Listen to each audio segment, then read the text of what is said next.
નમસ્કાર મિત્રો, હું જયેશ પ્રજાપતિ. આજે હું તમારી સામે કોઈ ભાષણ આપવા નથી આવ્યો, પણ હા, તમારી અંદર ચાલી રહેલા એ અવાજ સાથે વાત કરવા આવ્યો છું, જે તમને રાતે સૂવા નથી દેતો. એ અવાજ જે તમને વારંવાર એમ કહે છે કે જો તારા મિત્રો ક્યાં પહોંચી ગયા અને તું હજી અહીંયા જ છે. જો પેલાએ તો ગાડી લઈ લીધી, પેલાનું ઘર બની ગયું, પેલાના લગ્ન થઈ ગયા, અને તું હજુ સંઘર્ષ કરે છે. મારી વાત યાદ રાખજો, વધારે ટેન્શન સાથે ના જીવો. ખબર છે તમને કેમ? કારણ કે આ દુનિયામાં કોઈ વહેલું નથી અને કોઈ મોડું નથી. આપણે બધા પોતપોતાના ટાઈમ ઝોનમાં જીવી રહ્યા છીએ. સૂરજ સવારે 6 વાગે ઉગે છે ત્યારે તેની સુંદરતા હોય છે, પણ એનો અર્થ એ નથી કે રાત્રે દેખાતો ચંદ્ર નિષ્ફળ છે. ચંદ્રનો પોતાનો સમય છે, સૂરજનો પણ પોતાનો સમય છે. સમયનું ગણિત અને સફળતાની વ્યાખ્યા આપણે જોઈએ છીએ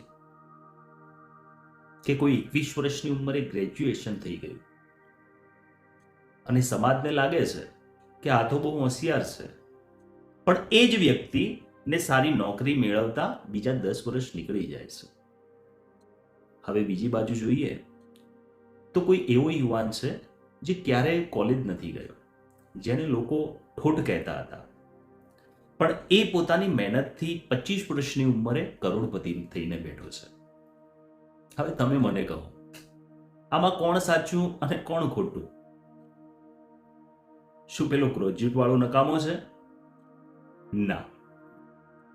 કદાચ કુદરત એને 10 વર્ષ સુધી એવો અનુભવ કરાવી રહી છે કે જ્યારે એને નોકરી મળે ત્યારે સીધો મેનેજર કે લીડર બને. પેલો કરોડપતિ વહેલો બની ગયો કારણ કે એની સફર અલગ હતી. આપણે ઘણીવાર બીજાના રિઝલ્ટ જોઈને આપણી પ્રોસેસને ખરાબ માની લઈએ છીએ. એક વાંસ, બંબુ, એનું ઝાડ હોય છે. એને વાવો ત્યારે 5 વર્ષ સુધી જમીનની બહાર 1 ઇંચ પણ દેખાતો નથી, પણ 5 વર્ષ સુધી તમારે એને રોજ પાણી પાવું, ખાતર નાખવાનું, પણ જમીન પર કશું જ ના દેખાય. જો કોઈ બહારની વ્યક્તિ જુએ છે તો કહે છે આ ખેડૂત તો પાગલ છે, સમય બગાડે છે. પણ 5 વર્ષ પછી એ વાંસ માત્ર 6 અઠવાડિયામાં જ 90 ફૂટ ઊંચું વધે છે. એટલે મિત્રો, એ 6 અઠવાડિયામાં નથી વધ્યું, એ 5 વર્ષ સુધી જમીનની અંદર પોતાની જડ મજબૂત કરતું હોય છે. જો તમે અત્યારે મહેનત કરો છો અને રિઝલ્ટ નથી મળતું, તો સમજી લેજો કે તમારી જડ એટલે કે રૂટ્સ મજબૂત થઈ રહી છે.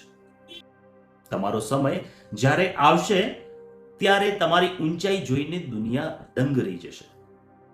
આજે યુવાનોમાં સૌથી મોટું ટેન્શન સેટલ થવાનું અને લગ્નનું હોય છે.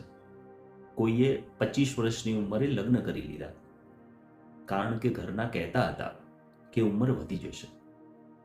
પણ જો વિચારો અને સ્વભાવ ના મળ્યા તો 5 વર્ષના છૂટાછેડા થઈ ગયા. હવે બીજી બાજુ કોઈએ સમાજના ટોણા સાંભળ્યા પછી 35 કે 40 વર્ષ સુધી રાહ જોઈ. હવે લોકોએ કહ્યું તમને કોણ મળશે, પણ એને 40 વર્ષ એવો જીવનસાથી મળ્યો, સ્વર્ગ જેવું વીતે છે. એટલે મિત્રો, જીવનમાં વહેલા પહોંચવા કરતાં સારી રીતે પહોંચવું વધુ મહત્વનું છે. મોડા લગ્ન કરવા એ ગુનો નથી, પણ ખોટી વ્યક્તિ સાથે ઉતાવળમાં લગ્ન કરવા એ આખી જિંદગીની સજા છે. એટલે જ કહું છું કે તમે મોડા છો કે વહેલા છો ક્યારે કહો નહીં. તમે જ્યાં છો ત્યાં તમે બરાબર છો. તમારી સફર, તમારી ઓળખ, દરેક વ્યક્તિની મુસાફરીની ગતિ અલગ છે. એક વિમાન 800 કિલોમીટરની ઝડપે ઉડે છે અને એક બળદગાડું 5 કિલોમીટરની ઝડપે ચાલે છે. જો બળદગાડું વિમાનની નકલ કરવા જાય તો એ તૂટી જશે. પણ યાદ રાખજો, જે રસ્તા પર વિમાન નથી ઉતરી શકતું ત્યાં બળદગાડું તમને મંજિલ સુધી પહોંચાડી શકે છે. તમારી ગતિ ભલે ધીમી હોય, પણ જો તમે ચાલતા રહેશો તો એક દિવસ પહોંચશો જરૂર. આપણા દેશમાં એવા કેટલા ઉદાહરણો છે. અમિતાભ બચ્ચનની પહેલી 7-8 ફિલ્મો ફ્લોપ થઈ હતી. લોકોએ એમ કહ્યું કે આની ઊંચાઈ એટલે હાઈટ બહુ છે, આનો અવાજ બહુ ભારે છે, આ નહીં ચાલે. પણ જ્યારે એમનો સમય આવ્યો ત્યારે એ સદીના મહાનાયક બન્યા. એવી જ રીતે નરેન્દ્ર મોદીજી કેટલા વર્ષો સુધી સામાન્ય કાર્યકર તરીકે કામ કર્યું છે અને પછી તેઓ દેશના વડાપ્રધાન બન્યા. જો એમણે 30 વર્ષની ઉંમરે હિંમત હારી ગયા હોત કે હું તો બહુ મોડો છું, તો આજે ઇતિહાસ કંઈક અલગ હોત. એટલે મારા વાલા મિત્રો, આજથી એક પ્રતિજ્ઞા લો. તમે તમારી સરખામણી બીજા સાથે કરવાનું બંધ કરો. તમારી લડાઈ તમારા ગઈકાલના સ્વરૂપ સાથે છે. જો તમે ગઈકાલ કરતા આજે થોડા પણ સારા બન્યા છો તો સફળ છો. ટેન્શન લઈને બેસી રહેવાથી સમસ્યાઓ નાની નથી થતી, પણ તમારી લડવાની તાકાત ઓછી થઈ જાય છે. જીવનનો આનંદ માણો. રસ્તામાં આવતા નાના નાના સ્ટેશનોનો આનંદ લો. ફક્ત મંજિલની ચિંતા ના કરો. યાદ રાખજો, જે ફૂલ વહેલું ખીલે છે એ વહેલું કરમાઈ પણ જાય છે. જે ફળ મોડું પાકે છે એ મીઠું હોય છે. તમે મોડા નથી, તમે તમારી તૈયારીમાં છો. વિશ્વાસ રાખજો, ઈશ્વરના ઘરે મોડું છે પણ અંધેર નથી. તમારી મહેનત, તમારો સંઘર્ષ અને તમારી ધીરજ એકના એક દિવસ રંગ લાવશે. જ્યારે આખી દુનિયા એમ કહે કે હવે કંઈ નહીં થાય, ત્યારે અંદરથી એક અવાજ આવવો જોઈએ, હજુ તો ખેલ શરૂ થયો છે. જીવનની આ સફર બહુ કિંમતી છે મિત્રો.